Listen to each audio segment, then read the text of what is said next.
દાદા હું લાઈવ મારી ઓકે તમારી વાત નો સાંભળું બરાબર તમારી કઈ વાત નથી સાંભળી આજે પ્રેમથી આપણે મળ્યા લાઈવ એ મારો મોબાઈલ છે તમે એવી રીતે નહીં લઈ શકો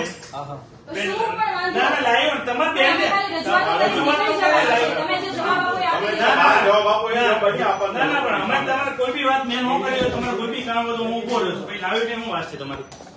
એમાં શું વાંધો બોલે ના પણ નથી હું કોઈને કરવા નથી દેતો કોઈ બી મોરચો આવે છે મોરચો ક્યાં લઈને અમે આવ્યા છીએ અમે તો ખાલી રજૂઆત કરવા માટે આવ્યા છે તમે જવાબ આપી દો અમને એટલે હમણાં અમે નીકળી જશું તમે લાઈવ બેન બંધ કરી દો શું પ્રોબ્લેમ એ ખાલી ગયો ને પણ નહીં રિસ્પેક્ટ થી વાત જ નથી અમે પણ બીજી કોઈ વાત જ નથી કરતા એક વર્ષથી તો આખું બધું બોર્ડમાં નથી સાંભળ્યું. છેલ્લા એક વર્ષથી આખું બદલાઈ ગયું. પહેલા શરૂઆતમાં હતું પણ અમે ખાલી રજૂઆતો કરી નીકળી જવાના છીએ અમારી ખાલી રજૂઆત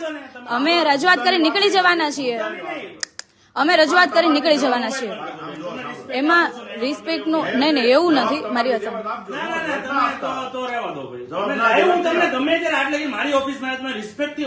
નહીં રિસ્પેક્ટ ની વાત જ નથી મહેશભાઈ તમે પ્રથમ નાગરિક છો તો તમે રિસ્પેક્ટ થી જ વાત કરવાના નહીં લાઈવ એટલા માટે કરીએ છીએ કે ઘણા જે લોકો એમ કે ને કે વિપક્ષ તરીકેની તમારી જવાબદારી બને કે તમે સવાલ પૂછો તમે પૂછો અમે ખાલી એટલું જ કહેવા માંગીએ છીએ કે 1.5 વર્ષમાં ખાડીપુર આવ્યું આપણે નહીં લાઈવ શા માટે બને એટલું શું ડર શું રાખવાનો ફોન નહીં અડો તમે ફોન નહીં અડો ફોન નહીં અડો દાદાગીરી ક્યાં છે દાદાગીરી શા માટે